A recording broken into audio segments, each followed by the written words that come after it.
नमस्कार, good morning, सुप्रभात। ओम श्री ब्रह्मानंदाय नमः। ओम श्री केशवानंदाय नमः।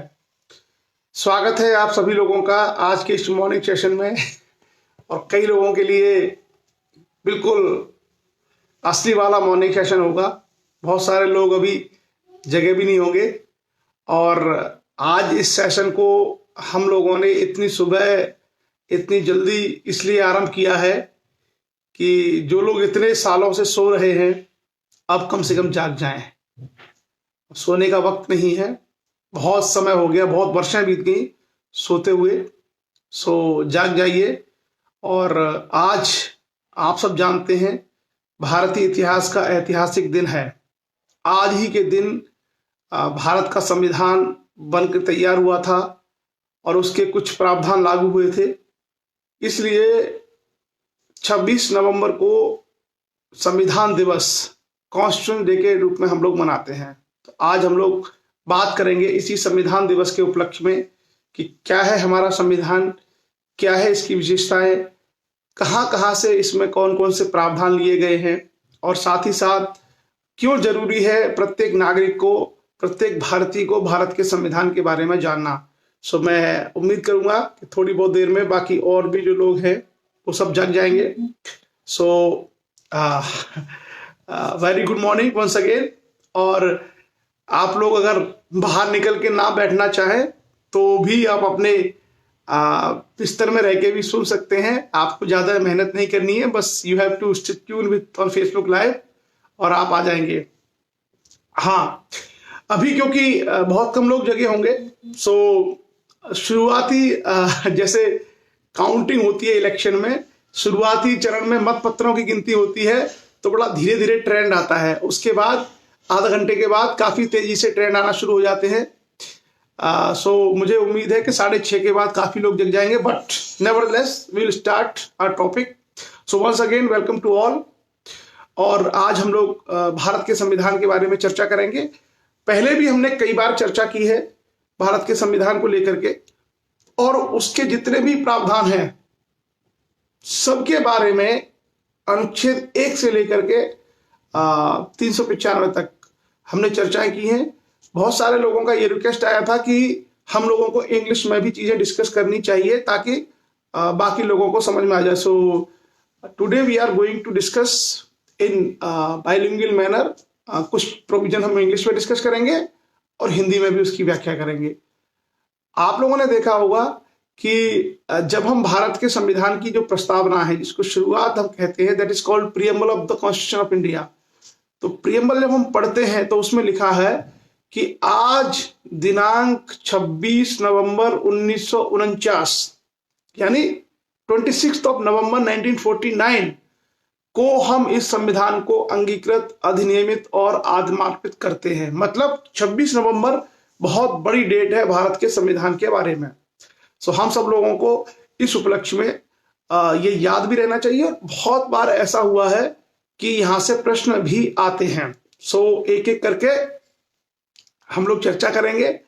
और संविधान की जो प्रीएम्बल है उसकी व्याख्या हम लोगों ने कई बार की हुई है, बट आज हम लोग चर्चा करेंगे बेसिक फीचर्स कि संविधान कहां से आया, क्या उसकी विशेषताएं थी, क्यों जो है संविधान कहते किसे हैं, संविधान का किसी देश की व्यवस्था में महत्व क्या होता है, एक नागरिक के रूप में हम लोगों को क्यों इसके बारे में जानकारी होनी चाहिए। इन सारे विषयों पर हम लोग चर्चा करेंगे। तो सबसे पहले हम आते हैं कि संविधान एक्चुअली होता क्या है। तो संविधान होता है नियम और उपनियमों का दस्तावेज, यानी लोगों को अपनी शासन प्रणाली को किस तरीके से चलाना है, इसके लिए लोग कुछ रूल्स बनाते हैं, कुछ रेगुलेशंस बनाते हैं। उन्हीं रूल्स और रेगुलेशंस का जो दस्तावेज है, यानी जिसमें कुछ नियम है, कुछ उपनियम है और तमाम तरह के ये जो सारे प्रावधान हैं, वो जब एक जगह रहते हैं तो उसे हम कहते हैं संविधान। और संविधान के अनुसार ही किसी देश की व्यवस्था का संचालन होता है। उदाहरण के रूप में भारत के संविधान में प्रधानमंत्री और संसद का बड़ा महत्व है। तो भारत की जो शासन प्रणाली चलती है उसमें आपने देखा होगा कि प्राइम मिनिस्टर का बहुत बड़ा रोल है। लेकिन अमेरिका का जो संविधान है, अमेरिका का संविधान प्रेसिडेंशियल सिस्टम है, यानी अध्यक्षात्मक शासन प्रणाली है। तो वहां पर क्या होता है, अमेरिका में राष्ट्रपति बहुत महत्वपूर्ण होता है। इसलिए अभी हाल ही में आपने देखा होगा कि अमेरिकी राष्ट्रपति के चुनावों को लेकर के काफी गहमागहमी रही। तो जैसा संविधान होता है वैसी ही व्यवस्था चलती है। हर देश का अपना अपना संविधान हो सकता है। हम क्योंकि विशेष संदर्भ अपने देश के बारे में कर रहे हैं, भारत के बारे में, तो हम भारत की चर्चा करेंगे। संविधान मुख्य रूप से दो फॉर्म में पाया जाता है, या तो ये लिखित संविधान होता है या ये अलिखित संविधान होता है, यानी रिटन होता है या अनरिटन होता है। भारत का संविधान एक लिखित संविधान है। आपको भारत के संविधान की पुस्तक मिल जाएगी, अर्थात भारत का संविधान क्या है, लिखित संविधान है। उसी तरीके से अमेरिका का संविधान, फ्रांस का संविधान, तमाम देशों के संविधान लिखित संविधान है, रिटन कॉन्स्टिट्यूशन है, उनको लिखा गया है। कुछ देश ऐसे भी हैं जहां पर संविधान लिखा नहीं गया है, ऐसे ही चल रहा है। जैसे उदाहरण के रूप में, बहुत इंटरेस्टिंग आपको मैं उदाहरण दे रहा हूं, इंग्लैंड का जो संविधान है वो लिखा नहीं है, नॉन रिटन संविधान है, मतलब वो बिना लिखा संविधान चल रहा है। उनकी जो परंपराएं और उनकी जो व्यवस्था है उसी पर उनका संविधान चल रहा है। तो बड़ा हैरानी की बात है कि इतना प्रगतिशील देश, अगर एक तरीके से हम देखें कि दुनिया में लोकतांत्रिक प्रणालियों की शुरुआत जो है ब्रिटेन से ही हुई थी, और ब्रिटेन का संविधान लिखित नहीं है। कभी कभी आपके सामने ये प्रश्न आ सकता है कंपटीशन एग्जाम्स में कि कौन सा देश ऐसा है जिसका संविधान अलिखित है, तो इसका आंसर है ब्रिटेन का संविधान अलिखित है। भारत, अमेरिका जैसे देशों के संविधान लिखित संविधान है। अब हम आगे बढ़ेंगे। हमने ये देखा कि संविधान है क्या। संविधान का मतलब होता है नियम और उपनियम, अर्थात कानून इत्यादि जो एक जगह जिनको संकलित किया जाता है, जिसके आधार पर किसी देश की व्यवस्था का संचालन होता है, उसे हम संविधान कहते हैं, यानी उसे हम कॉन्स्टिट्यूशन कहते हैं, जिसमें रूल्स, रेगुलेशंस और तमाम बहुत सारी चीजें होती हैं जिसके माध्यम से किसी देश की शासन सत्ता का संचालन होता है। दूसरा, संविधान दो चीजों में हो सकता है, रिटन हो सकता है, नॉन रिटन हो सकता है। भारत, अमेरिका के संविधान रिटन है, जबकि इंग्लैंड का संविधान नॉन रिटन संविधान है। तो ये सब चीजें भी हम लोगों को पता होनी चाहिए।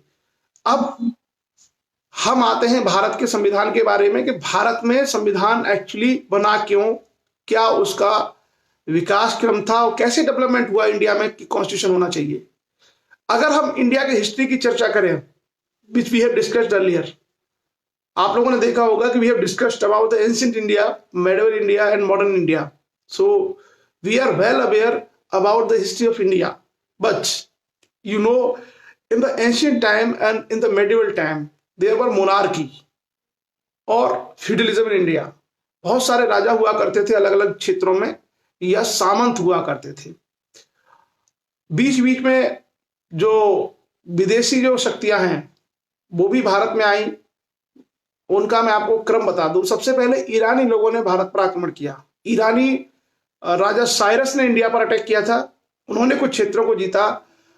उसके बाद यूनान, जिसको ग्रीस या आज की डेट में ग्रीस या यूनान के नाम से हम जानते हैं, उसका एक राजा था सिकंदर, उसने भारतवर्ष पर आक्रमण किया और कई सारे क्षेत्रों को जीता। उसके बाद शक, कुषाण, हूण, आपने देखा होगा तमाम लोग, फिर तुर्की लोग भारत में आए, फिर मुगल भारत में आए, फिर यूरोपीय शक्तियां भारत में आई और अल्टीमेटली अंग्रेज जो है यूरोपीय शक्तियों में डोमिनेट कर गए। तो भारत लंबे समय तक विदेशी सत्ता के अधीन भी रहा है। इस विदेशी सत्ता के साथ साथ भारत में अपने स्वतंत्र राजा भी हुआ करते थे, यानी वो राजा जो भारत के ही राजवंश थे, जैसे गुप्त काल में गुप्त राजा, मौर्य काल में मौर्य राजा। इसके बाद आप देख सकते हैं राष्ट्रकूट राजा हैं, पल्लव राजा हैं, चोल राजा हैं, हर्षवर्धन है, राजपूत राजा हैं। आपको तमाम भारत के राजाओं के बारे में जानकारी मिलेगी। इसी दौरान आपको यह भी देखने को मिलेगा कि भारत में बहुत सारे क्षेत्रों में सामंतवाद, यानी राजा के अधीन छोटे राजा और वो जनता के ऊपर शासन करते थे, ऐसी प्रणाली भी भारत में रही है। जो राजतंत्र है और जो सामंतवाद है, उसके एकदम विपरीत में जो नया व्यवस्था आई, उसी को हम लोग कहते हैं लोकतंत्र, यानी डेमोक्रेसी। और डेमोक्रेसी आमतौर पे देखा जाए तो आधुनिक फेनोमेना है, यानी आधुनिक काल में ये आई है, और इसको शुरू करने वाले देश ब्रिटेन और अमेरिका माने जाते हैं। तो भारत में क्या हुआ कि जब अंग्रेज जब भारत से जाने को थे, जब उनका अंतिम समय भारत में आया, तो उन्होंने भारत में राज करने के लिए बहुत सारे कानून बनाए थे समय समय पर, और फिर उन्हीं कानूनों से धीरे धीरे आगे चल करके संविधान निकल के आया। भारत के लोगों को भी लगने लगा कि भाई हमारे देश में भी संवैधानिक व्यवस्था होनी चाहिए, ऐसा नहीं है कि पुराना राजतंत्र लौट के आ जाए और जहां राजा जैसा चाहे जनता का शोषण करे।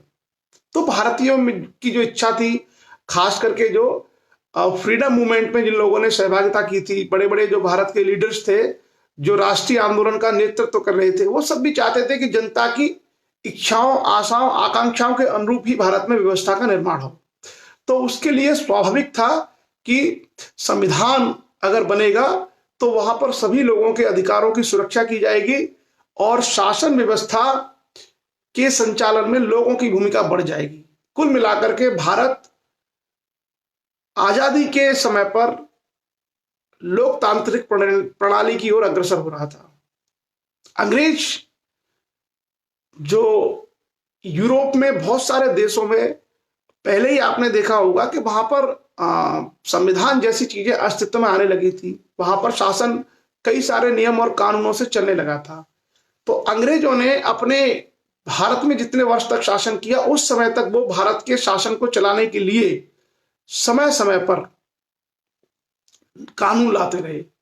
यही कानून आगे चल करके हम देखते हैं कि एक दस्तावेज के रूप में इकट्ठा हुए। तो भारत के संवैधानिक विकास का जो आधार है वो क्या है? ब्रिटिश द्वारा लाए गए समय समय पर जो कानून है, वो कानून ही इसका बेसिकली एक बड़ा आधार है। उसके अलावा भारत की जो अपनी परंपराएं हैं, हमारे देश में भी परंपराएं थी शासन के प्रणाली के बारे में, भारत की अपनी संस्कृति भी रही थी कि भाई हमको इस तरीके से करना होता है। तो ये जो सारी चीजें, हमारी परंपराएं, हमारी संस्कृतियां, हमारे रीति रिवाज और अंग्रेजों द्वारा समय समय पर लाए गए कानून, इन सब से मिलकर के ही आगे चल के भारत का संविधान अस्तित्व में आया। अब हम देखते हैं कि कौन से ब्रिटिश कानून थे जो उन्होंने लागू किए। तो आपको पता होगा कि मॉडर्न इंडिया का इतिहास जब हम लोग पढ़ रहे थे तो उसमें हमने भारत में ब्रिटिश रूल के बारे में भी पढ़ा था, और उसमें हमने देखा था कि अंग्रेज जो है सबसे पहले भारत में 1757 में प्लासी का युद्ध, द वॉर ऑफ प्लासी इन 1757, जो बंगाल में लड़ा गया था, उसके बाद अंग्रेजों ने अपनी जड़ें भारत में जमाना शुरू की। अंग्रेजों ने अपना रूल जो है सबसे पहले बंगाल में स्टेब्लिश किया, उसके बाद वो धीरे धीरे पूरे भारत में फैलते चले गए।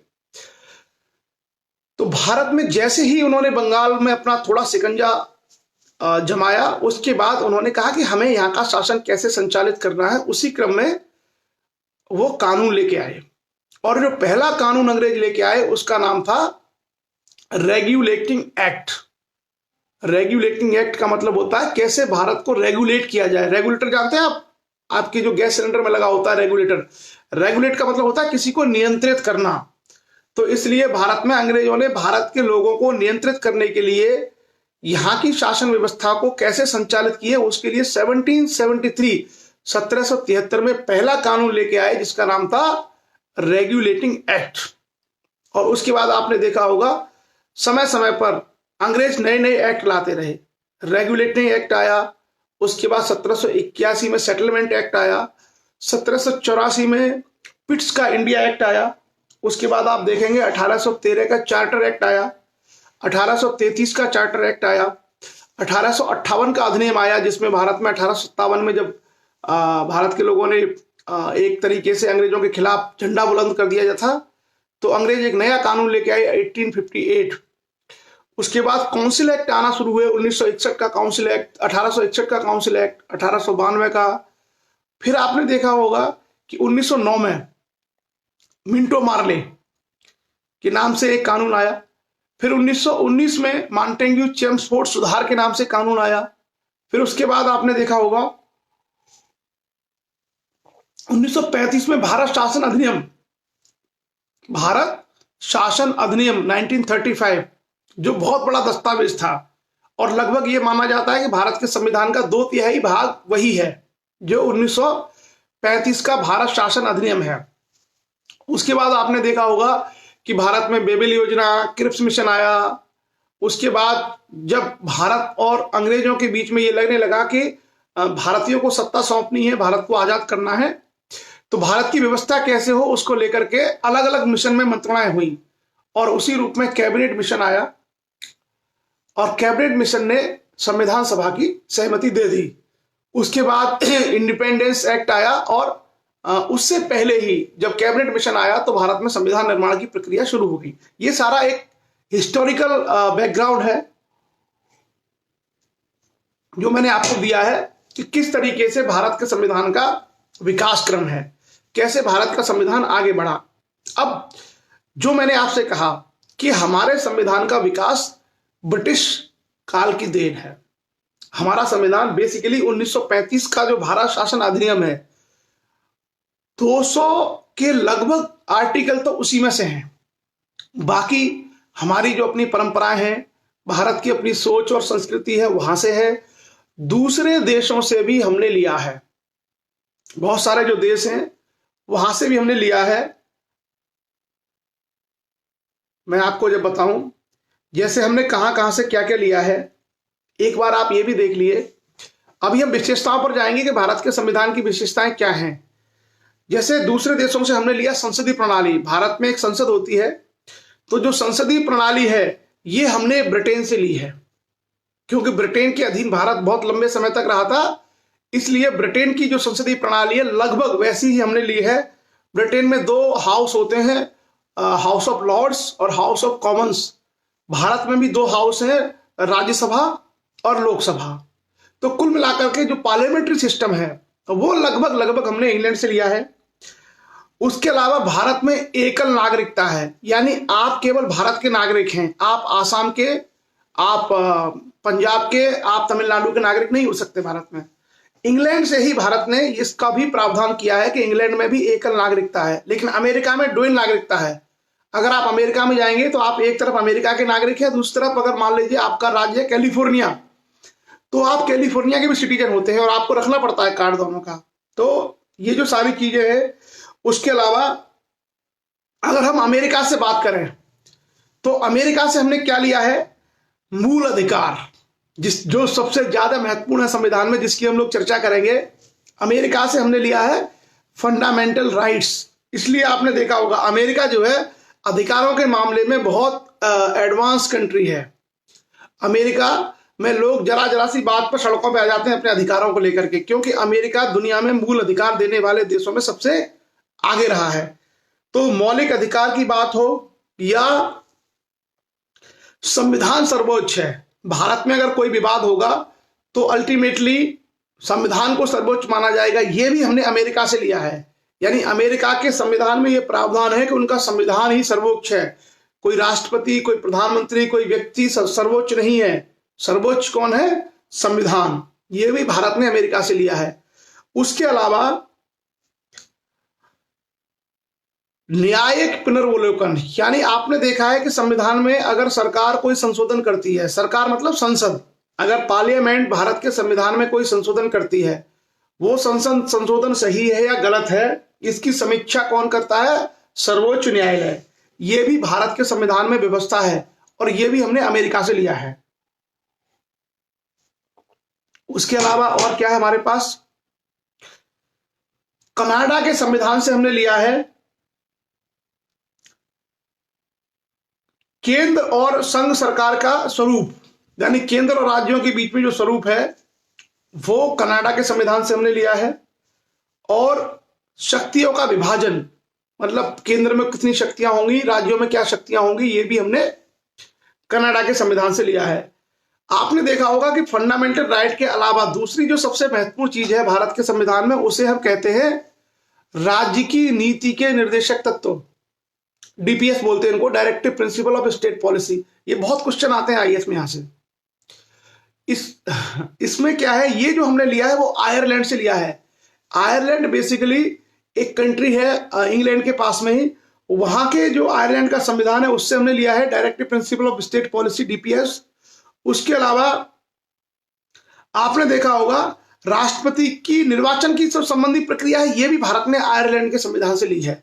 कई बार ये सवाल आता है कि भारत में जो राष्ट्रपति है उसका जो इलेक्शन जो प्रोसीजर है वो कहां से लिया गया है, तो उसका भी आंसर है कि राष्ट्रपति के निर्वाचन की प्रणाली हमने आयरलैंड के संविधान से ली है। दक्षिण अफ्रीका, साउथ अफ्रीका से हमने लिया है संविधान संशोधन की प्रक्रिया। किसी भी संविधान में सबसे जरूरी क्या होता है कि उस संविधान में अमेंडमेंट कैसे होंगे, संविधान में अमेंडमेंट कैसे होंगे, ये जो संशोधन की प्रक्रिया है ये भारत ने ली है दक्षिण अफ्रीका से। उसके अलावा हम आगे बढ़े तो फ्रांस का जो संविधान है वहां से हमने लिया है गणतंत्रात्मक व्यवस्था, रिपब्लिक सिस्टम। रिपब्लिक का मतलब क्या होता है, किसी देश का राष्ट्र अध्यक्ष अगर चुना जाता है उसे हम बोलते हैं गणतंत्र। तो भारत का जो राष्ट्र का अध्यक्ष है वो राष्ट्रपति होता है, न कि प्रधानमंत्री, और भारत का राष्ट्रपति अप्रत्यक्ष रूप से चुना जाता है। यह व्यवस्था भी हमने फ्रांस से ली है। तो कभी कभी ये सवाल आता है कि भारत में गणतंत्रात्मक सिस्टम जो है, हमारे भारत का जो नाम है ना वो रिपब्लिक ऑफ इंडिया है, भारतीय गणराज्य। किसी के पासपोर्ट पे आप देखना, हमारे बीच में चर्चा में अवधेश लोधी जी जुड़े हुए हैं लंदन से, इस समय वो हमारी चर्चा देख रहे हैं। तो उनके पास एक पासपोर्ट होगा अवधेश जी के पास, उस पासपोर्ट पे आपका पासपोर्ट पे लिखा होता है भारत गणराज्य।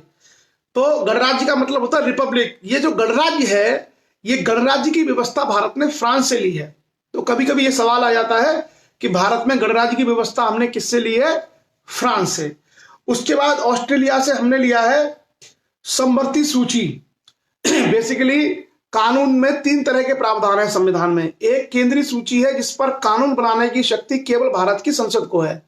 दूसरी राज्य सूची है जिस पर कानून बनाने की शक्ति केवल और केवल राज्यों को है। तीसरी सूची का नाम है समवर्ती सूची यानी कॉन्क्रीट लिस्ट। उस पर केंद्र और राज्य दोनों की सरकारें कानून बना सकती हैं, लेकिन अगर कोई टकरावट होती है तो केंद्र का कानून प्रभावी होगा। यह भारत ने लिया है, इसको बोलते हैं समवर्ती सूची यानी कॉन्क्रीट लिस्ट। ये ऑस्ट्रेलिया से लिया गया है। उसके अलावा ऑस्ट्रेलिया से हमने एक और चीज ली है, वो है दोनों सदनों की संयुक्त बैठक। कभी कभी आपने देखा होगा कि राज्यसभा में जो सरकार है उस पार्टी का बहुमत है, और जो लोकसभा है, लोकसभा में जिसकी सरकार है उसका बहुमत है, और जो राज्यसभा है राज्यसभा में उसका बहुमत नहीं है। अब मान लीजिए सरकार कोई बिल लेके आना चाहती है, कोई कानून लेके आना चाहती है, तो कानून के लिए ये जरूरी है कि वो दोनों सदनों से पास होना चाहिए विधेयक। अब लोकसभा में तो पारित हो गया और राज्यसभा में अगर पारित नहीं होता है तो ऐसे में क्या होता है कि संयुक्त बैठक बुलाई जा सकती है दोनों सदनों की। और आप जानते हैं कि लोकसभा की जो सदस्य संख्या है वो 543 है और राज्यसभा में केवल 250 है। तो दोनों की संयुक्त बैठक होगी तो संभवतः जिसकी सरकार है उसका प्रस्ताव पारित हो जाएगा। तो कुल मिलाकर के कंबाइंड जो मीटिंग होती है दोनों हाउसेस की, लोकसभा और राज्यसभा की, ये जो प्रोविजन है ये भारत में लिया गया है ऑस्ट्रेलिया के संविधान से। ये भी चीजें बड़ी बड़ी कभी काम आती हैं कि दोनों सदनों की संयुक्त बैठक बुलाई जाए। ये प्रावधान कहां से लिया गया है, ये ऑस्ट्रेलिया से लिया गया है। उसके अलावा आपातकाल के दौरान आपके मौलिक अधिकार निलंबित हो जाएंगे, ये भारत में लिया गया है जर्मनी के वीमर संविधान से। विधि द्वारा स्थापित प्रक्रिया यानी कोई भी प्रक्रिया है वो विधि एज पर लॉ होगी, ये लिया है जापान से। और अंत में हमारे जो मूल कर्तव्य हैं, फंडामेंटल ड्यूटीज हैं, वो लिए गए हैं सोवियत संघ यानी जिसको आज हम रशिया कहते हैं। इसका जो संविधान था उसका नाम था पहले सोवियत संघ। उसी सोवियत संघ से लिया गया मूल कर्तव्य। तीनों याद रखिए, फंडामेंटल राइट्स हैं अमेरिका से, डीपीएस हैं हमारे आयरलैंड से, और जो फंडामेंटल ड्यूटीज हैं जो हमारे मौलिक कर्तव्य लिए गए हैं वो रशिया यानी संयुक्त पूर्व सोवियत संघ वहां से लिए गए हैं। ये मैंने कुछ चीजें आपके सामने रखी हैं। बाकी सेशन को अगर आप एक दो बार देखेंगे और जो मैंने चर्चा की है वो आपको याद हो जाएंगे। कई बार क्या होता है कि ये क्वेश्चंस यहां से आते हैं, आपके साथ में डिस्कस करने का उद्देश्य ये है कि हमें ये पता होना चाहिए कि हमारा भारत का जो संविधान है वो अंग्रेजों के द्वारा बनाए गए कानूनों से निकला है, और साथ ही साथ ये जो दुनिया भर के जो देशों की हमने चर्चा की, South Africa, Australia, Ireland, America, Russia, France, Germany, Japan, Canada, इन देशों के संविधान से भी हमने बहुत सारी अच्छी अच्छी बातें ली हैं। तो कुल मिलाकर के भारत के संविधान के निर्माण में अगर हम देखें तो तत्कालीन विश्व में प्रचलित जो भी अच्छी चीजें थी, मतलब हमारा संविधान बना है 1949 में, तो 1949 तक जो चीजें विश्व में अच्छी उपलब्ध थी वो सभी हमने अपने संविधान में समाहित करने का प्रयास किया है, उसी की हमने आपसे चर्चा की है। अब प्रश्न आता है कि भारत के संविधान की अपनी विशेषताएं क्या हैं। तो भारत का संविधान दुनिया का सबसे बड़ा संविधान है। पहली चीज, अगर कोई आपसे पूछता है कि विश्व का सबसे बड़ा संविधान कौन सा है, तो भारत का जो संविधान है, कॉन्स्टिट्यूशन ऑफ इंडिया, वो विश्व का सबसे बड़ा संविधान है। एक तो एक चीज। दूसरा, भारत का संविधान लिखित संविधान है। कैसा संविधान है? लिखित, रिटिन है, यानी लगभग हर चीज लिख दी गई है। आप देखिए, राष्ट्रपति के बारे में सारी जानकारी है, प्राइम मिनिस्टर के बारे में सारी जानकारी है, आप देखिए राज्यपाल के बारे में जानकारी है, और तो और जो पंचायतें होती हैं, ग्राम पंचायत, जिला पंचायत, क्षेत्र पंचायत, सहकारी समितियां, इन सब के बारे में भी लिख दिया गया है। तो भारत का संविधान दुनिया के बहुत यूनिक संविधान में से एक है। आप देखेंगे बहुत कम देश ऐसे हैं जिनका संविधान इतना विस्तृत हो। तो भारत का संविधान लिखित है और सबसे बड़ा संविधान है। बाकी भारत के संविधान की विशेषताओं की अगर हम चर्चा करें तो आप पाएंगे कि यहां पर संघात्मक व्यवस्था है, यानी भारत एक संघ है। संघ में क्या होता है कि एक केंद्र की सरकार होती है और अलग अलग राज्य होते हैं, उनकी सरकारें होती हैं। तो भारत का संविधान की विशेषता है कि यह संघीय व्यवस्था वाला संविधान है। और क्या है?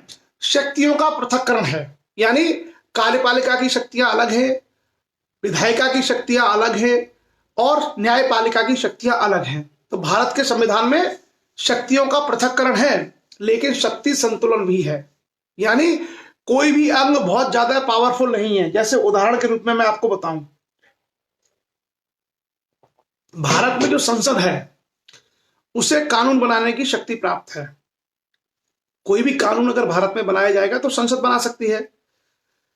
संसद को ही हम कहते हैं विधायिका, लेकिन उसके पास असीमित शक्तियां नहीं है। मान लीजिए संसद ने कोई कानून बनाया, तो अभी जैसा हमने कहा था कि भारत के संविधान में यह प्रावधान है कि न्यायिक पुनर्विलोकन हो सकता है, जुडिशियल रिव्यू। संसद ने कोई ऐसा कानून बनाया जो देश हित में नहीं है, तो भारत का सर्वोच्च न्यायालय उस कानून की समीक्षा कर सकता है और उस कानून को असंवैधानिक घोषित कर सकता है। तो कुल मिलाकर के भारत में चाहे संसद सर्वोच्च है, लेकिन उस सीमा तक सर्वोच्च नहीं है, यानी शक्तियों का पृथक्करण है।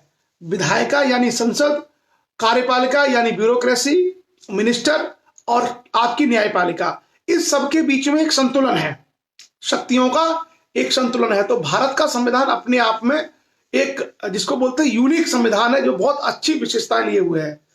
उसके अलावा भारत के संविधान में अगर हम जाएं विशेषताओं में, तो मौलिक अधिकार है, मनुष्य व्यक्ति की गरिमा है, तमाम बहुत सारी चीजें भारत के संविधान की विशेषताओं में हम लोगों को मिल जाएंगी। यही सारी चीजें हमें पता होनी चाहिए, खास करके जब हम रिटन में एग्जाम देते हैं। एक तो होता है कि ऑब्जेक्टिव क्वेश्चन करने होते हैं, तो ऑब्जेक्टिव क्वेश्चन करना तो बड़ा आसान है, लेकिन फिर हम आगे जब बढ़ते हैं कि हमको रिटन एग्जाम देना है, मान लीजिए हमको पीएससी या आईएएस का मेंस एग्जाम देना है, तो वहां हमसे प्रश्न ये पूछा जा सकता है कि भारत के संविधान की विशेषताएं बताइए। तो धर्मनिरपेक्ष स्वरूप हो, लिखित हो, शक्तियों का पृथक्करण हो, संघात्मक व्यवस्था हो, एकल नागरिकता। भारत के संविधान में एकल नागरिकता है, यानी क्या आप केवल एक ही नागरिक, ऐसे करके भारत के संविधान की बहुत सारी विशेषताएं हैं, तो आप अगर उनको देख लेंगे, पढ़ लेंगे तो काम आएगी। अभी हम लोग केवल एक आउटलाइन खींच रहे हैं ताकि हम संविधान के बारे में जान पाए कि एक्चुअली संविधान है क्या, आया कहां से है, इसकी क्या क्या विशेषता है। अब हम लोग थोड़ा सा आगे बढ़ते हैं और अब जो मैं चर्चा करने वाला हूं उसमें कुछ फैक्ट रहेंगे, कुछ जो है तथ्यों की हम बात करेंगे, और मैं चाहूंगा कि आप थोड़ा सा तथ्यों को ध्यान से सुन लें, तो आपके नोट भी कर सकते हैं आप चाहे तो। अच्छा, बहुत सारे लोग बाद में जुड़े थे, तो मैं उन लोगों को किसी का नाम नहीं ले पाया था, कोई बात नहीं, अपन सब एक दूसरे को जानते ही हैं। जितने भी एक्ट थे 1773 के रेगुलेटिंग एक्ट से लेकर के 1935 के भारत शासन अधिनियम तक हमने डिटेल में चर्चा नहीं की है, क्योंकि ऑलरेडी वी हैव डिस्कस्ड, पहले हम चर्चा कर चुके हैं। फिर भी अगर आपको आवश्यक, क्योंकि आज हम चर्चा कर रहे हैं भारत के संविधान की, तो हम लोग संविधान के लिए जो ऐतिहासिक विकास क्रम है, हिस्टोरिकल जो डेवलपमेंट हुआ, उसकी हम चर्चा कर रहे हैं। हम लोग एक एक करके उसमें नहीं जा रहे हैं, उन सब चीजों के डिटेल में नहीं जा रहे हैं कि 1773 में क्या आया था, क्योंकि फिर वो इतिहास हो जाएगा, मतलब फिर हम लोग हिस्ट्री का डिस्कशन करना शुरू कर देंगे। सो आज हम लोग प्रयास कर रहे हैं कि संविधान पर आ जाएं, उसकी विशेषताएं जान लें और संविधान में क्या है उस पर हम लोग चर्चा करें। तो मैं आपको थोड़ा सा बैकग्राउंड बता दूं।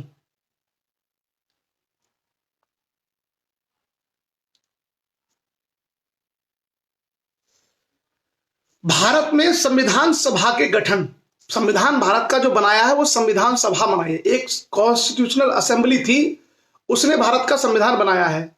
लेकिन ये संविधान सभा जो थी वो कब इसकी चर्चा शुरू हुई, कब ये अस्तित्व में आई, तो भारत में वामपंथी विचारधारा के एक व्यक्ति थे जिनका नाम था M.N. रॉय, जिन्होंने मार्क्सवादी पार्टी बनाई थी, M.N. रॉय।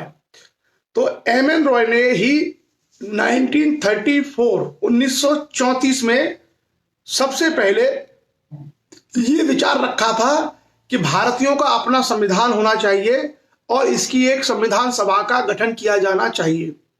तो कभी कभी ये सवाल आ सकता है कि भारत में किस व्यक्ति ने सबसे पहले संविधान सभा की बात की थी, तो वामपंथी राजनेता थे जिनका नाम था M.N. रॉय। तो आप याद रखिएगा, प्रश्न आ सकता है कहीं भी। 1934 में स्वराज पार्टी ने संविधान सभा के गठन का प्रस्ताव रखा, यानी M.N. रॉय के बाद जो स्वराज पार्टी थी भारत में, उसने भी कहा कि एक संविधान सभा का गठन होना चाहिए। ये धीरे धीरे आगे बढ़ा।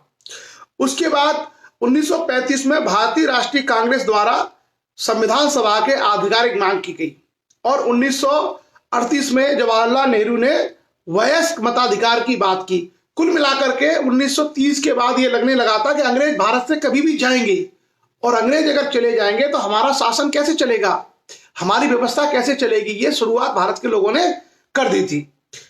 उसके बाद जैसा मैंने कहा कि 1946 में कैबिनेट मिशन आया था। कैबिनेट मिशन में 3 लोग थे। कौन कौन 3 लोग थे? Sir Pethick Lawrence, sir Stafford Cripps, जो क्रिप्स मिशन भी लेके आए थे पहले, और A.B. अलेक्जेंडर। इन लोगों को भेजा गया कैबिनेट मिशन के रूप में। कैबिनेट का मतलब था कि ब्रिटिश पार्लियामेंट के ये कैबिनेट के मेंबर थे, और इन्होंने एक प्रस्ताव के द्वारा भारत में संविधान सभा के लिए एक ढांचा तैयार कर दिया, और कुल मिलाकर के कैबिनेट मिशन के प्रस्ताव पर ही भारत में संविधान सभा अस्तित्व में आई। अब भारत की संविधान सभा जो आई अस्तित्व में, उसमें कैबिनेट मिशन की योजना क्या थी? तो याद रखिएगा कि कैबिनेट मिशन की योजना के आधार पर भारत में संविधान सभा अस्तित्व में आई। भारत अभी स्वतंत्र नहीं हुआ है, कैबिनेट मिशन आया है 1946 में। भारत आजाद हुआ है 15 अगस्त 1947 में। देश के आजाद होने से पहले ही संविधान का काम शुरू हो गया, यानी भारत के आजाद होने से पहले ही संविधान सभा का गठन हो गया और संविधान सभा ने अपना काम करना शुरू कर दिया था। तो कभी कभी ये रहता है ना कि भारत का संविधान भारत की आजादी के बाद हमने बनाया, नहीं, भारत को आजादी मिलने से पहले ही संविधान सभा बन चुकी थी और संविधान सभा ने अपना काम शुरू कर दिया था। तो मैं आपको बताता हूं कि ये जो कैबिनेट मिशन की योजना थी उसमें क्या क्या था, कि किस किस को शामिल किया जाए। कैबिनेट मिशन की योजना के अनुसार प्रांत, देशी रियासतों व राज्यों के समूह को उनकी जनसंख्या के अनुपात में सीटें दी जानी थी। किसमें? संविधान सभा में। और यह माना गया कि 10 लाख लोगों के ऊपर संविधान सभा की एक सीट दी जाएगी।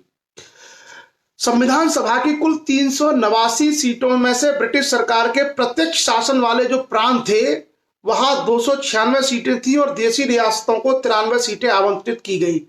यानी संविधान सभा में 389 जो है मेंबर्स की बात की गई कि इतने मेंबर्स होंगे, और अंग्रेज जितने भारत पर राज करते थे उसमें से 296 लोग आएंगे।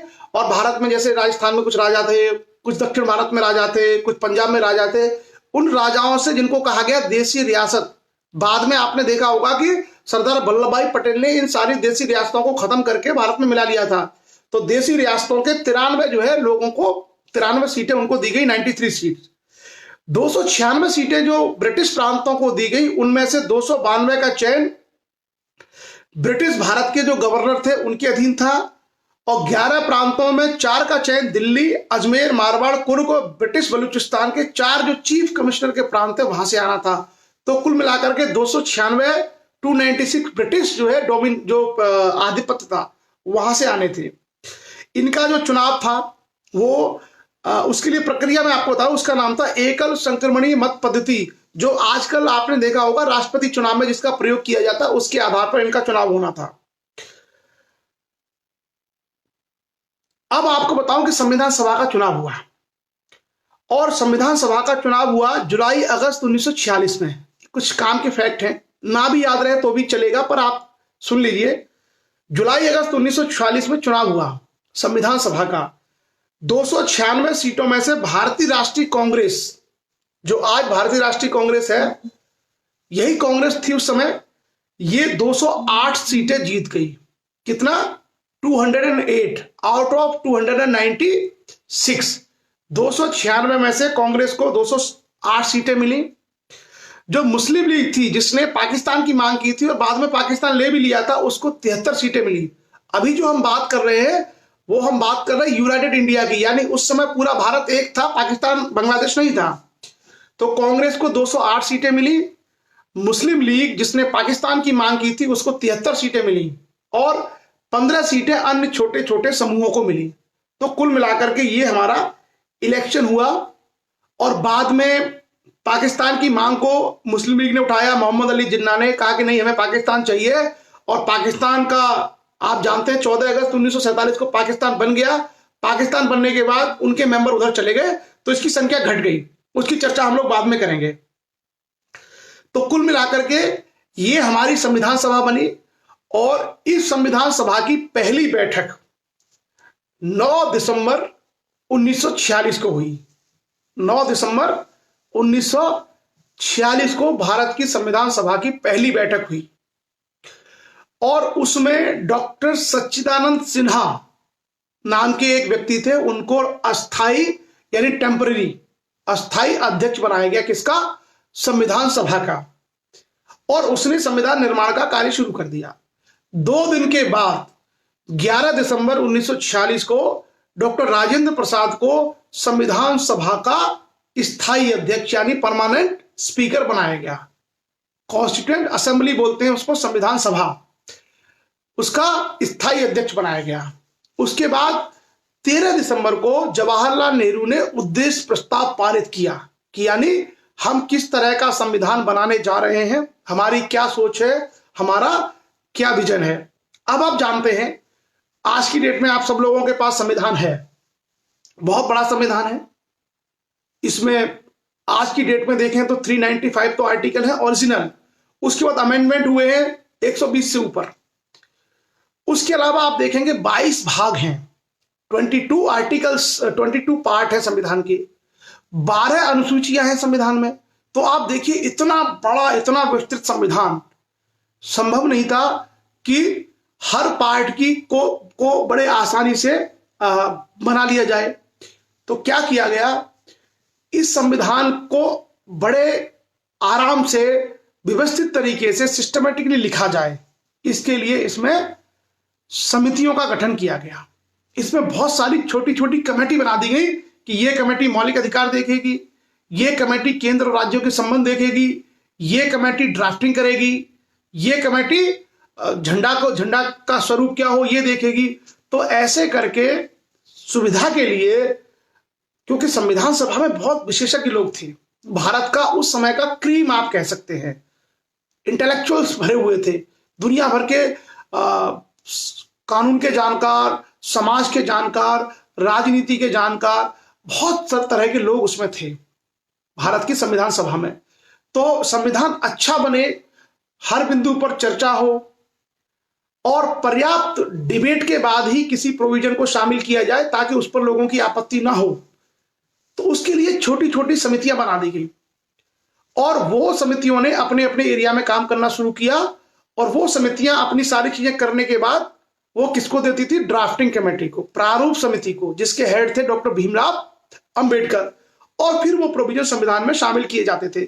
उस पर पूरा डिबेट होता था कि भाई ये प्रावधान होना चाहिए या नहीं होना चाहिए। तो कुल मिलाकर के बहुत सारी छोटी छोटी समितियां बनाएंगी जिसके माध्यम से उन समितियों ने भारत के संविधान का निर्माण किया। मैं आपको कुछ समितियों के बारे में बता दूं, जैसे मूल अधिकार उपसमिति, अल्पसंख्यक उपसमिति, प्रक्रिया और नियम समिति, संचालन समिति, संविधान सभा के कार्यों से संबंधित समिति, सदन की समिति, राष्ट्र ध्वज की समिति। लेकिन इनमें सबसे जो जरूरी थी वो थी प्रारूप समिति, ड्राफ्टिंग कमेटी। प्रारूप समिति का काम क्या था कि जो भी संविधान बन रहा है उसका स्वरूप क्या होगा, यानी उसको एक तरीके से ड्राफ्ट बनाने का कार्य ड्राफ्टिंग कमेटी का था। बहुत बार प्रश्न यहीं से आते हैं आपके। वैसे मैं आपको बता दूं, थोड़ा सा आप अगर चाहें तो याद कर सकते हैं। एक समिति थी संघ शक्ति समिति, यानी जो संघ होगा उसकी शक्तियां कितनी होंगी। वो जो संघ शक्ति समिति थी उसके अध्यक्ष थे जवाहरलाल नेहरू। दूसरी समिति थी संघीय संविधान समिति, यानी हमारा संविधान संघीय होगा, केंद्र और राज्यों के बीच में अलग अलग शक्तियां होंगी, उसके भी अध्यक्ष थे जवाहरलाल नेहरू। तीसरी समिति थी प्रांतीय संविधान समिति, यानी प्रांतों को क्या अधिकार होंगे, उसके अध्यक्ष थे सरदार वल्लभ भाई पटेल। उसके बाद एक समिति थी प्रारूप समिति जिसके अध्यक्ष थे डॉक्टर भीमराव अंबेडकर। मूल अधिकार और अल्पसंख्यकों के अधिकार संबंधी एक समिति थी जिसके अध्यक्ष थे सरदार वल्लभ भाई पटेल। मूल अधिकारों के संबंध में एक उप समिति थी जिसके अध्यक्ष थे जेबी कृपलानी। अल्पसंख्यक उप समिति के अध्यक्ष थे एचसी मुखर्जी। संचालन समिति के हेड थे डॉक्टर राजेंद्र प्रसाद। संविधान सभा के कार्य कैसे होंगे उसकी संबंधी जो समिति थी उसके अध्यक्ष थे जीबी मावलंकर। आप दिल्ली में अगर आज आएंगे तो पार्लियामेंट के पास में ही आपको आज भी मावलंकर भवन मिल जाएगा। उसके अलावा कार्य संचालन समिति के हेड थे डॉक्टर के एम मुंशी। राष्ट्र ध्वज के संबंध में जो समिति थी, यानी हमारा नेशनल फ्लैग क्या होगा, वो समिति के हेड थे डॉक्टर राजेंद्र प्रसाद। तो कुछ समितियां और उनके अध्यक्षों के नाम मैंने आपको बता दिए हैं। कभी कभी यहां से प्रश्न आ जाता है, हमें मालूम होना चाहिए कि अलग अलग समितियों ने भारत के संविधान के ऊपर काम किया था। अब नेक्स्ट हम जो आते हैं, जो सबसे जरूरी है हमारे लिए वो जानना है कि एक्चुअली सारा जो काम था, मेन काम जो था वो ड्राफ्टिंग कमेटी का था। उसी को ड्राफ्टिंग करनी थी, प्रारूप समिति जिसको हम बोलते हैं। उसमें कौन कौन लोग थे और उसका कार्य क्या था। तो डॉक्टर भीमराव अंबेडकर की अध्यक्षता में ड्राफ्टिंग कमेटी का गठन किया गया।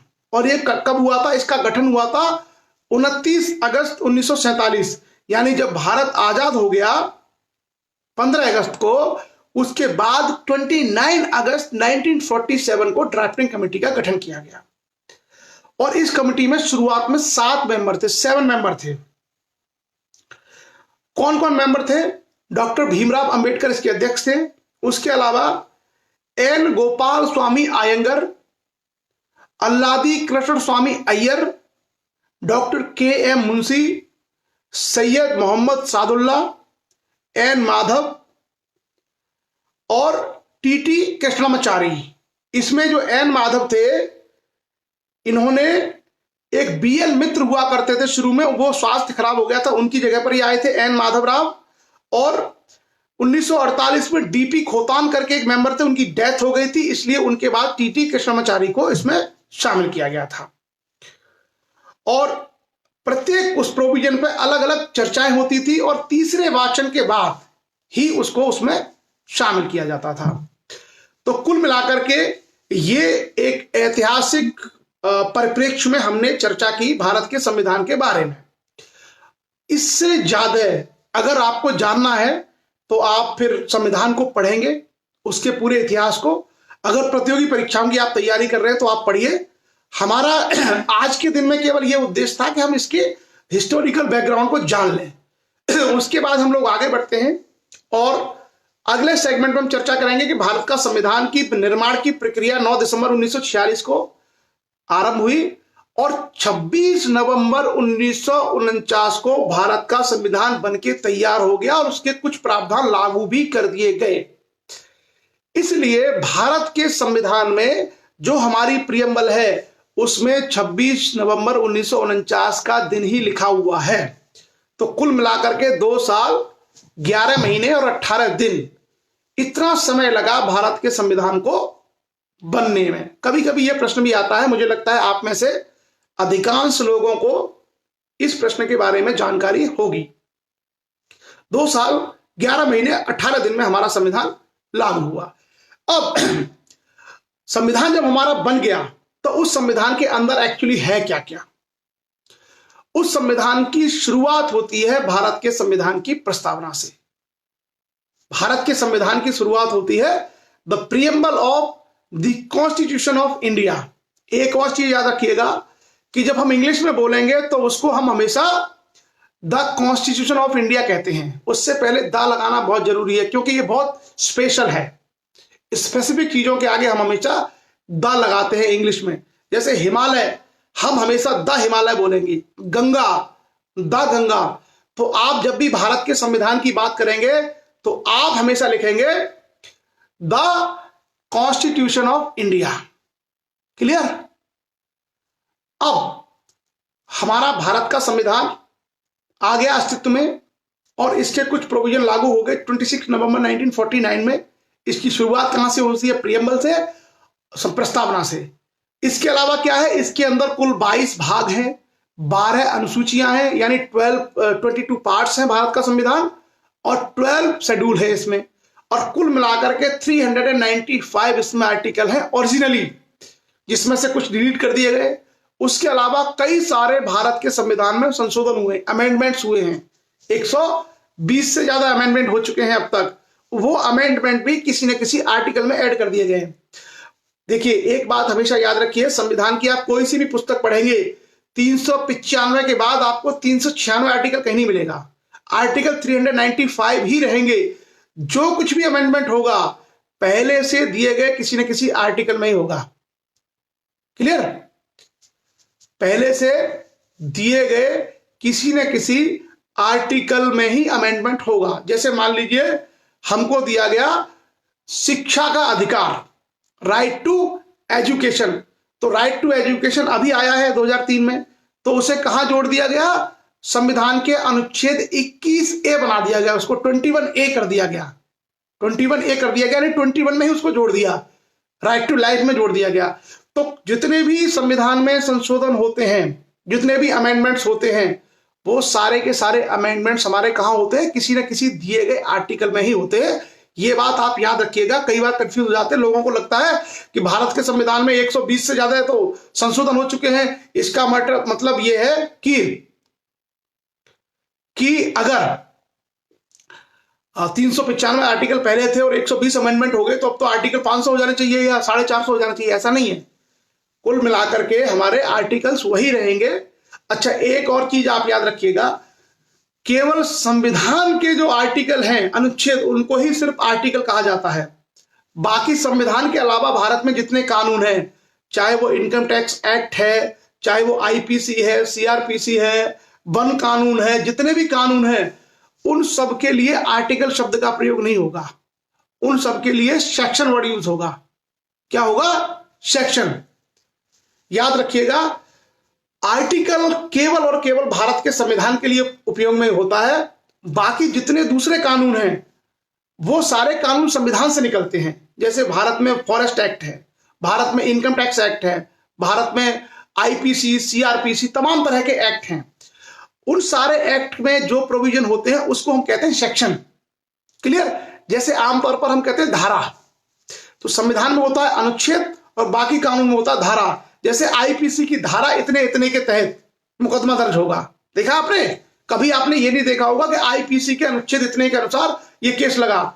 उसमें होता है आईपीसी की धारा इतने इतने के अधीन जो है केस दायर हुआ है।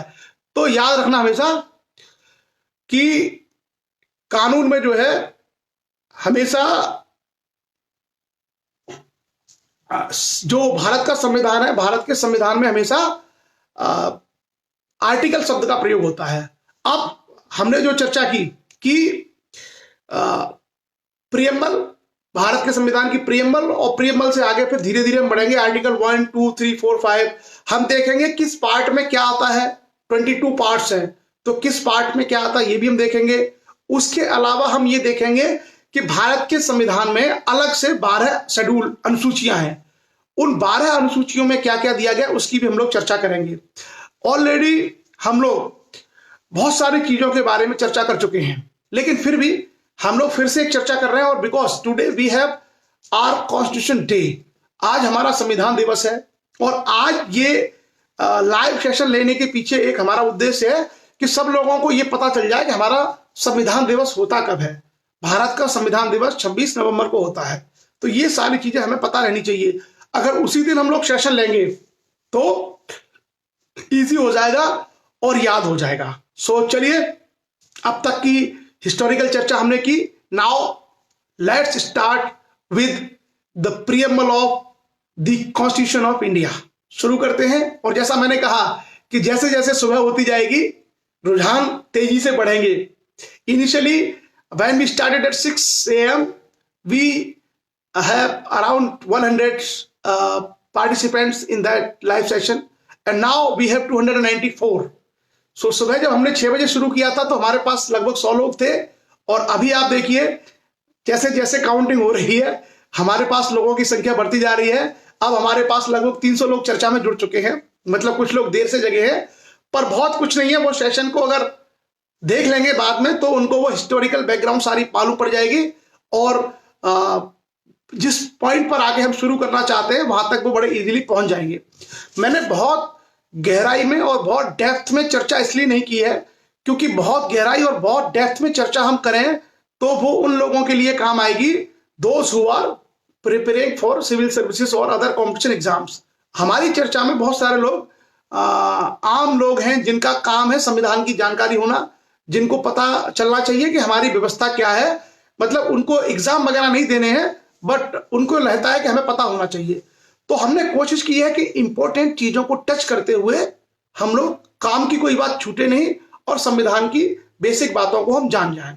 सो आज अब हम लोग चर्चा करेंगे भारत के संविधान में जो प्रस्तावना दी गई है, जो प्रीएम्बल दी गई है उसके बारे में। अब आप क्योंकि कई सारे ग्रुप में ये नाउ 6:55 6:55 हो चुके हैं और आप कई सारे ग्रुप में लोग जग चुके होंगे। तो संविधान की प्रस्तावना क्या है? एक फिलोसफी है, एक दर्शन है। इसलिए हम लोग उसको उसकी व्याख्या भी करेंगे। तो आप अगर चाहें तो इसको शेयर कर दीजिए बहुत सारे ग्रुप्स में, इसको शेयर कर दीजिए बाकी ग्रुप्स में, ताकि लोग वहां भी संविधान के प्रस्तावना को देख पाए, उसको सुन पाए। क्योंकि संविधान में अगर सबसे ज्यादा महत्वपूर्ण कोई चीज है तो वो संविधान की प्रस्तावना है। इसको हम संविधान की चाबी कहते हैं, की of the constitution of India. अगर हमको चाबी मालूम पड़ गई तो पूरा संविधान मालूम पड़ जाता है। इसलिए हम लोगों को, सब लोगों को संविधान की प्रस्तावना के बारे में जानकारी होनी चाहिए। आप 30 सेकंड लगा के इसको शेयर कर दीजिए जितने ग्रुप्स हैं आपके, अपनी आईडी से, ताकि बाकी लोगों को ये मिल सके। और अब हम लोग शुरू करने वाले हैं। एक एक शब्द की हम चर्चा करेंगे। बहुत सारे लोगों ने कहा था कि सर इंग्लिश और हिंदी दोनों में होना चाहिए। So it is my humble request to those who are comfortable in English, आपके लिए हम इंग्लिश में करेंगे। बट मेजोरिटी ऑफ पीपल, यानी हमारे पास जो बहुमत है वो हिंदी वालों का होगा, मैं जानता हूं। तो दोनों चीजों में हम चर्चा करेंगे। इंग्लिश वालों के लिए हम थोड़ा समय कम देंगे क्योंकि इंग्लिश में अगर हमने पढ़ दिया तो इंग्लिश जानने वाले लोग समझ जाएंगे। बट हिंदी वाले लोगों के लिए व्याख्या करना बहुत जरूरी है। सो हिंदी वाले सेक्शन पे हम ज्यादा जोर देंगे, इंग्लिश वाले पर हम कम जोर देंगे, but we will discuss accordingly, सभी लोगों को समझ में आ जाएगा। So now let's start with the preamble of the constitution of India. First in English, we the people of India having solemnly resolved to constitute India into a sovereign, socialist, secular, democratic republic, and to secure to all its citizens justice, social, economic, and political, liberty of thought, expression, belief, faith, and worship, equality of status and of opportunity, and to promote among them all fraternity, assuring the dignity of the individual and the unity and integrity of the nation. In our Constituent Assembly this 26th day of November 1949 do hereby adopt, enact, and give to ourselves this Constitution. Clear? So those who are comfortable English, they can understand it very easily. Now we move to Hindi. Hindi में क्या लिखा है? हम भारत के लोग भारत को संपूर्ण प्रभुत्व संपन्न, समाजवादी, पंथ निरपेक्ष, लोकतंत्रात्मक गणराज्य बनाने के लिए तथा उसके समस्त नागरिकों को सामाजिक, आर्थिक, राजनीतिक न्याय, विचार, अभिव्यक्ति, विश्वास, धर्म और उपासना की स्वतंत्रता, प्रतिष्ठा और अवसर की समता प्राप्त कराने के लिए तथा उन सब में व्यक्ति की गरिमा और राष्ट्र की एकता तथा अखंडता सुनिश्चित करने वाली बंधुता बढ़ाने के लिए दृढ़ संकल्प होकर अपनी इस संविधान सभा में आज तारीख 26 नवंबर 1949 मिति मार्गशीर्ष शुक्ल सप्तमी संवत 2006 विक्रमी को एतद द्वारा इस संविधान को अंगीकृत, अधिनियमित और आत्मार्पित करते हैं। ये है हमारे भारत के संविधान की प्रस्तावना, प्रीएम्बल। इससे पूरे संविधान का खाका, पूरे संविधान का दर्शन हमको समझ में आ जाएगा। थोड़ी सी हम चर्चा करते हैं इंग्लिश हिंदी दोनों को मिक्स करके। इंग्लिश में लिखा है we the people of India, Hindi में लिखा है हम भारत के लोग। तो पहली बात तो आप ये याद रखिएगा कि भारत का जो नाम है, हालांकि आर्टिकल 1 में हम पढ़ेंगे आगे, भारत का आर्टिकल का नाम, भारत का नाम जो है, कभी कंफ्यूज मत होइएगा। भारत का दो ही नाम है, या तो भारत या तो इंडिया। अगर कोई आपसे पूछता है कि हमारे देश का नाम क्या है, तो दो ही नाम है। इंग्लिश में हम इंडिया यूज करते हैं और हिंदी में भारत, उसके अलावा कोई भारत का नाम नहीं है। बाकी जो नाम है ना, वो अपने अपने हिसाब से लोग बोलते रहते हैं, लेकिन as per the constitution of India Bharat के दो ही नाम है। इंग्लिश में अगर यूज करेंगे तो हम इंडिया यूज करेंगे, और हिंदी में अगर यूज करेंगे तो भारत यूज करेंगे। क्लियर? तो ये कोई कंफ्यूजन हमारा नहीं होना चाहिए तब तक, जब तक कि इसमें कोई संविधान के द्वारा कोई आगे कोई बदलाव ना हो। फिलहाल हमारे देश का नाम इंग्लिश में इंडिया है और उसका अर्थ है भारत। क्लियर? अब इसमें जो लिखा है, इसमें कहा है we the people of India, Hindi में लिखा है हम भारत के लोग। तो सबसे महत्वपूर्ण अवयव क्या है? भारत के लोग। यहां ना तो कोई भारत का राजा है, ना कोई पुजारी है, ना कोई जमींदार है, ना कोई बड़ा बिजनेसमैन है। संविधान किसके लिए बनना है, कौन बना रहा है, किसके लिए काम करेगा? भारत के लोगों के लिए। We the people of India. अब आगे क्या कहता है कि हम भारत के लोग भारत को कैसा बनाना चाहते हैं? संपूर्ण प्रभुत्व संपन्न, यानी एक ऐसा राष्ट्र जो संप्रभु हो, जिसके ऊपर किसी दूसरे का कोई अधिकार ना हो, जो किसी दूसरे के अधीन रह के कार्य ना करे। इंग्लिश में कहते हैं सोवरन। तो भारत को कैसा राज्य बनाना चाहते हैं हम लोग? सोवरन, यानी संप्रभु। उसके अलावा दूसरा है इसमें समाजवादी। हमारा भारत कैसा होगा? समाजवादी भारत होगा। समाजवादी का मतलब होता है ऐसी व्यवस्था जहां पर संसाधनों पर निजी स्वामित्व नहीं है, यानी ये सारी जो संपत्ति है वो पूरे राष्ट्र की है और राष्ट्र के जो लोग हैं वो राष्ट्र के लोग इसका उपयोग कर सकते हैं। समाजवादी का अर्थ ये होता है। हालांकि भारत में पूरी तरीके से समाजवादी व्यवस्था नहीं है। यहाँ बहुत सारे बड़े बड़े बिजनेसमैन, कॉर्पोरेट हैं जिनके पास निजी संपत्तियां हैं, लेकिन आमतौर पर समाजवादी व्यवस्था ये कहती है कि सारी संपत्ति पूरे राष्ट्र की है। उसके बाद पंथ निरपेक्ष, सेकुलर। पंथ निरपेक्ष का मतलब होता है कि भारत धर्म से संचालित नहीं होगा, यानी भारत एक तरीके से सेकुलर राज्य बनेगा। भारत के लोग बना रहे हैं, जो संविधान निर्माता है उनका ये व्यवस्था है कि कैसा राष्ट्र होगा? सेकुलर होगा। मतलब संविधान की नजर में आप किसी भी धर्म को मानने वाले हैं, आप सब समान हैं। आपके साथ धर्म के आधार पर कोई किसी प्रकार की विशेष रियायत या भेदभाव नहीं होगा संविधान के अनुसार। दूसरा, लोकतंत्रात्मक गणराज्य, यानी ऐसा गणराज्य जो डेमोक्रेटिक हो। डेमोक्रेसी का मतलब होता है जहां पर लोग अपनी सरकार को बनाएं, लोग अपना वोट करें, लोग खड़े हों, लोग अपनी व्यवस्था को बनाएं और राष्ट्र का जो प्रमुख है वो जनता के द्वारा ही चुना जाए। ऐसी व्यवस्था, ऐसे भारत को बनाने का संकल्प जो है हमारी संविधान सभा में लिया गया। कैसा? सोवरेन स्टेट होगा, सेकुलर होगा, सोशलिस्ट होगा और डेमोक्रेटिक रिपब्लिक होगा। क्लियर?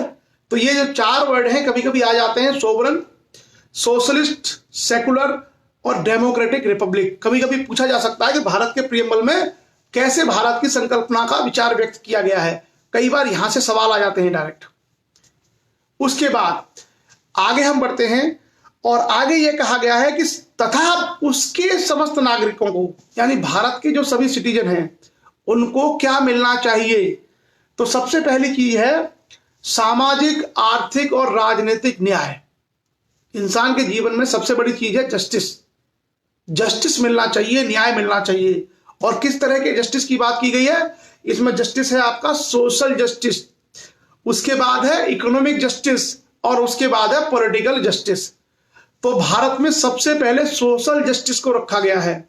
इसलिए रखा गया है कि हजारों साल से भारत में बहुत सारे लोगों के साथ भेदभाव होता आया है, छुआछूत होता आया है, गैर बराबरी होती आई है। इसलिए संविधान निर्माताओं ने कहा कि सबसे पहले इसको दूर किया जाना चाहिए, यानी सामाजिक समानता स्थापित हो, सबके साथ सामाजिक न्याय हो और जिन समाजों को उपेक्षित, वंचित रखा गया है उन समाजों की पहले उनकी इज्जत की जाए और उनको पहले अधिकार दिए जाए।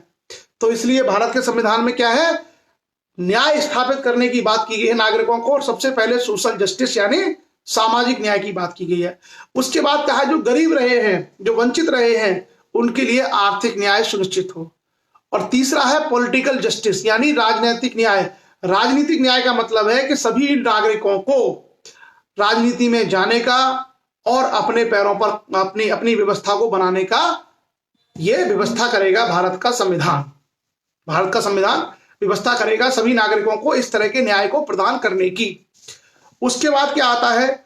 विचार, अभिव्यक्ति, विश्वास, धर्म और उपासना की स्वतंत्रता। यानी आपको कौन कौन सी फ्रीडम मिली हुई है? फ्रीडम ऑफ एक्सप्रेशन यानी थॉट, आप सोच सकते हैं, आप अपने विचारों को एक्सप्रेस कर सकते हैं, आप किसी चीज में विश्वास कर सकते हैं, किसी भी आप धर्म को मान सकते हैं और कोई भी आपकी उपासना पद्धति हो सकती है। यह स्वतंत्रता दी गई है, आपकी इच्छा है, आप जो चाहे माने।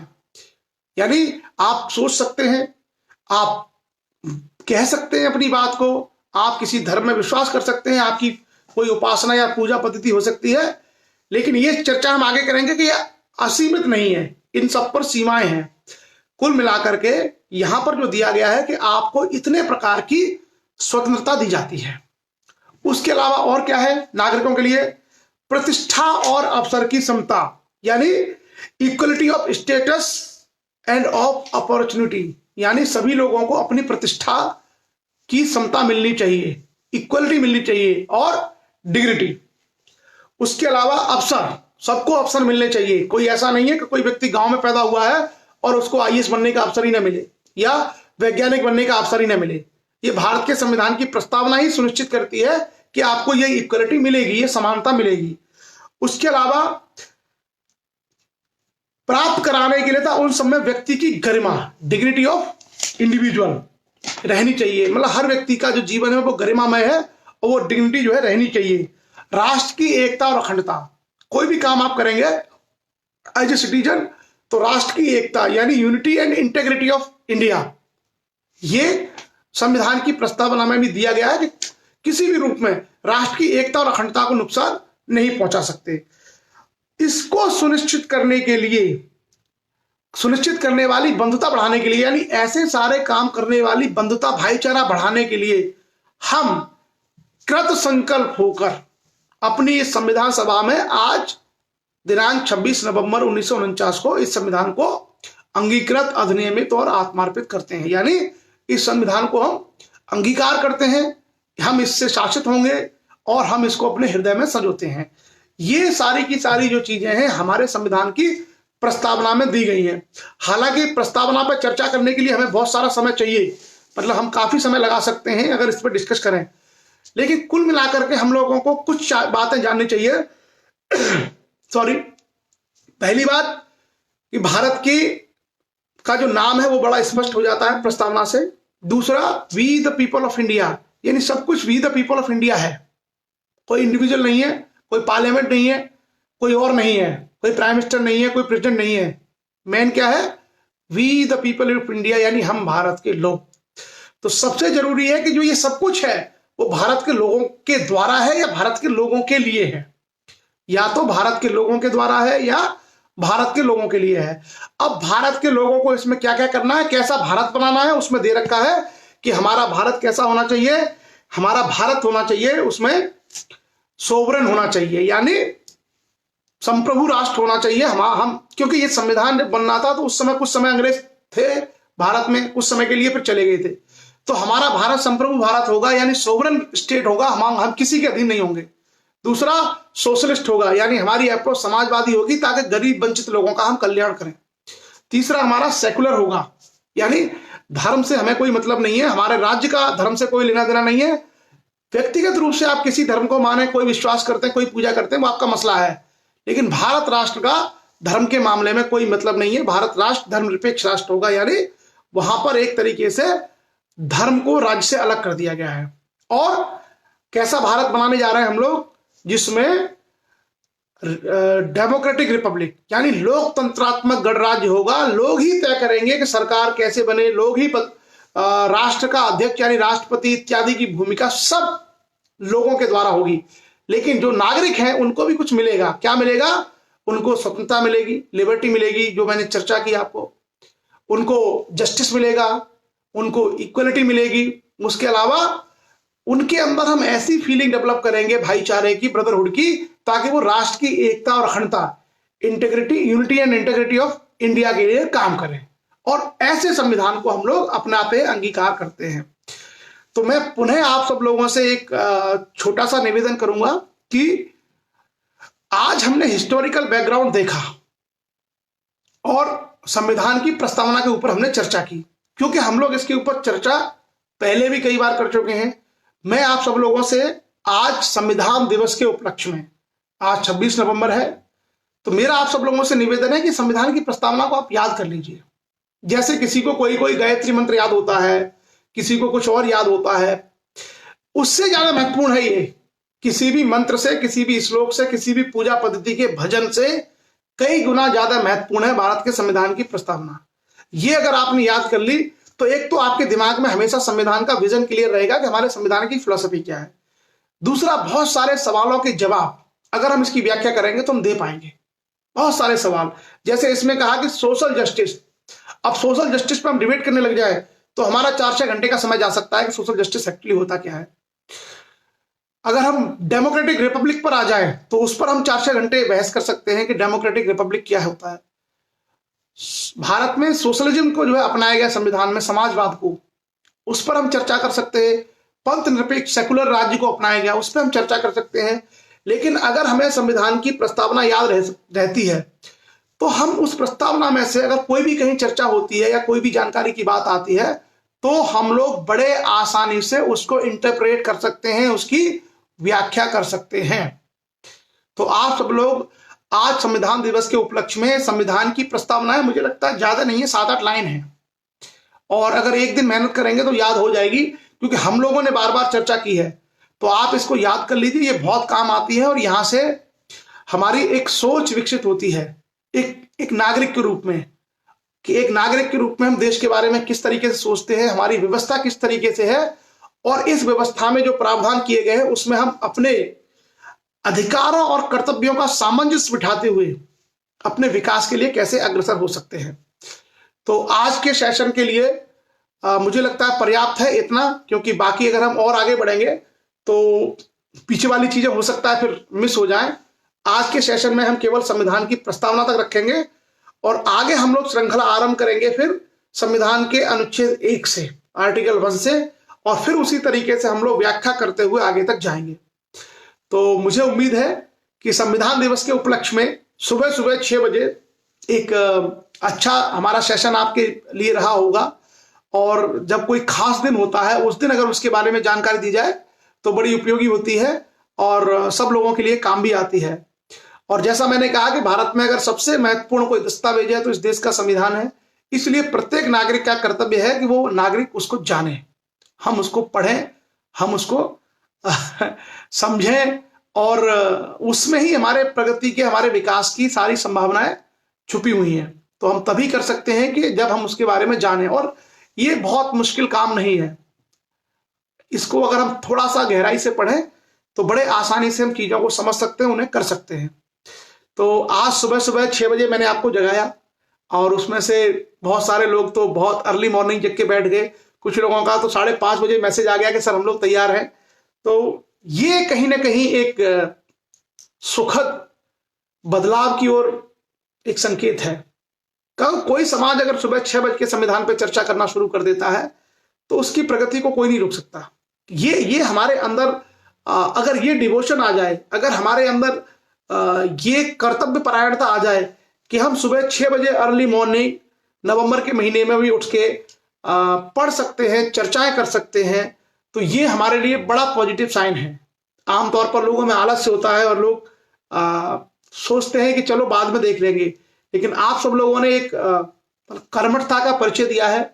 और मैंने जानबूझ के 6 बजे रखा था, मैं इसको 7 बजे भी रख सकता था, 8 बजे भी रख सकता था, शाम को भी रख सकता था, लेकिन मैंने सुबह 6 बजे इसलिए रखा कि मैं देखना चाहता था कि कितने लोग जागरूक हो चुके हैं।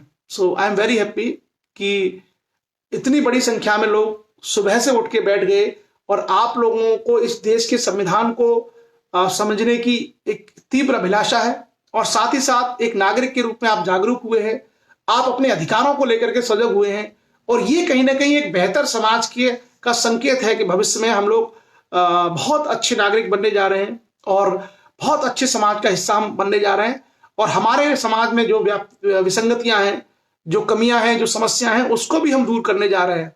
सो थैंक यू ऑल, आप सभी का बहुत बहुत धन्यवाद। और हम अपने जो चर्चाएं हैं इसकी श्रृंखलाएं आगे जारी रखेंगे, व्याख्याएं करेंगे, और तमाम टॉपिक्स की चर्चा हम लोग करेंगे ताकि लोगों के मन से भ्रम छटे, जो अज्ञान का अंधेरा है वो अज्ञान का अंधेरा लोगों से बाहर निकले। कई बार जैसे मैंने कहा, उदाहरण के तौर पर भारत के संविधान की प्रस्तावना में पंथ निरपेक्ष शब्द लिखा हुआ है, सेकुलर, तो आप उस शब्द की गहराई को हम लोग नहीं समझ पाते। बहुत सारे लोग अज्ञानतावश या दूसरे लोगों के पूर्वाग्रह के कारण हम गलत चीजों को समझ लेते हैं। आप किसी नागरिक के ऊपर थोप नहीं सकते अपनी चीजें। क्यों? क्योंकि वहां पर लिखा हुआ है। तो हम सब लोग सर कल भी 6 बजे ही क्लास रहेगी। I will try. कल हम लोग कोशिश करते हैं, आपको पहले ही एडवांस में नोटिफिकेशन मिल जाएगा, इंटीमेशन दे दिया जाएगा कि हमारी क्लास या हमारा जो लाइव सेशन है वो इस समय होगा। और हम ये चाहते हैं कि एक बार पुनः गहराई के साथ संविधान का अध्ययन कर लेते हैं। उसके बाद बाकी जो विषय हैं उनकी भी हम लोग चर्चा करेंगे। संविधान पर हमारा विशेष फोकस इसलिए है क्योंकि इतना सारा प्रयास करने के बावजूद भी लोग बहुत सारी रूढ़ियों से, कुरीतियों से बाहर नहीं आ पा रहे हैं। और उनको बाहर निकालने में सबसे कारगर कोई हो सकता है तो वो इस देश का संविधान। क्योंकि संविधान आपको नागरिक के रूप में जीना सिखाता है, नागरिक के रूप में आपके अधिकारों को अभिव्यक्त करता है, आपके कर्तव्य आपको याद दिलाता है। और जब तक हम लोग एक एज ए सिटीजन अगर हम अपने आप को समझते नहीं है, अपने राइट्स को नहीं जानते, अपनी ड्यूटीज को नहीं जानते, तो हम बेटर परफॉर्म नहीं कर सकते, हम सही तरीके से अपने जीवन का निर्वाह नहीं कर सकते। तो ये बहुत सारी चीजें हैं जिनको लेकर के time to time we will discuss. और आई होप कि I have covered things in both the languages, Hindi as well as in English, और those who are comfortable in English, so please go through with the basic provisions in the constitution, और rest we will discuss in our debate. Actually है क्या कि we have the majority of people who can understand Hindi easily. So हमारी अपनी एक समाज के प्रति जिम्मेदारी बनती है कि जिस भाषा में हमारे लोग ज्यादा अच्छे तरीके से समझ सकते हैं हम उस भाषा में कन्वे करें। Otherwise for the English speaking people और English knowing people we can arrange the separate sessions also. But हमारी कोशिश यही है कि गांव में रहने वाला, गेहूं के खेत में पानी लगाने वाला किसान भी अगर ये सेशन को सुन रहा है तो उसको भी समझ में आना चाहिए कि हाँ साहब, ये हमारे संविधान था, ये इसकी विशेषताएं हैं। हरिमोहन राजपूत जी ने एक कमेंट किया है कि सर धर्मनिरपेक्ष शब्द क्यों नहीं रखा गया है। हम इसकी व्याख्या करेंगे। बेसिकली धर्म जो है, धर्म एक शब्द ऐसा है जिसका अर्थ होता है ड्यूटी, कर्तव्य पालन। तो धर्म विशुद्ध भारतीय संस्कृति का शब्द है, इसलिए भारत के संविधान में धर्म निरपेक्ष के बजाय पंथ निरपेक्ष रखा गया। पंथ का मतलब होता है मजहब, मत या आपका कोई रिलीजन, उसको हम लोग बोलते हैं पंथ। धर्म एक अलग चीज होती है। धर्म का मतलब हिंदू, मुस्लिम, सिख, ईसाई नहीं होता है। धर्म का मतलब होता है ड्यूटी। तो इसलिए भारत के संविधान में धर्म शब्द का प्रयोग नहीं है। सेकुलर की हिंदी होती है पंथ निरपेक्ष। चलिए, सो पुनः आप सभी लोगों का बहुत बहुत धन्यवाद, और आई होप कि हम लोग इसको कंटिन्यू करेंगे। और अभी सर्दियों का समय है, तो सर्दियों के समय को पढ़ाई के लिए बेस्ट माना जाता है। मतलब बहुत सारे लोग ऐसे हैं जिनके घरों में एसी नहीं होती है, तो ये मौसम है जहां पर कंफर्टेबली हम लोग बैठ के 8-10 घंटे 15 घंटे पढ़ सकते हैं। मौसम हमारे फेवर में है, तो आप इसको इस समय का उपयोग करिए और इस अच्छा जो वेदर है, इस वेदर का लाभ लीजिए। अपने बिस्तर में बैठ के पढ़ना चाहें, टेबल चेयर पर बैठ के पढ़ना, जैसे भी आपको कंफर्टेबल लगे आप पढ़िए। सो हमारी कोशिश यही है राजपूत ज्ञानेंद्र, कि एक खेत में काम करने वाला किसान, एक खेत की गेहूं की फसल में पानी लगाने वाला किसान, एक सोयाबीन की फसल में कटाई करने वाला किसान, एक मजदूरी करने वाला, एक रिक्शा चलाने वाला किसान, मजदूर भी अगर रिक्शे पर जा रहा है और लाइव सेशन देख रहा है तो वो भी समझ जाए कि हाँ साहब, ये हमारा संविधान है, ये हमारी विशेषता है। क्लियर? सो चलिए, आज का सेशन हम लोग विराम देंगे अब, और कल का सेशन हमारा या जो भी अगला सेशन होगा उसके लिए एडवांस में मैं आपको नोटिफिकेशन डाल दूंगा, तब हम उसकी चर्चा करेंगे। और हमारी कोशिश ये होगी कि एक दिन में हम केवल 3 से 4 या 5 ही आर्टिकल चर्चा करेंगे, और वो 5 आर्टिकल की पूरी व्याख्या, ताकि हर चीज हमारी समझ में रहे। सो चलिए, पुनः आज के सेशन में जुड़ने के लिए और सुबह का इतना बेशकीमती समय हमें देने के लिए आप सभी लोगों का बहुत बहुत आभार, बहुत बहुत धन्यवाद। We will meet very soon on next part of our constitution from article 1 हम लोग स्टार्ट करेंगे। आज के लिए हमारी तरफ से इतना ही। पुनः आप सभी लोगों का बहुत बहुत धन्यवाद। आप सभी का दिन शुभ हो। जय हिंद।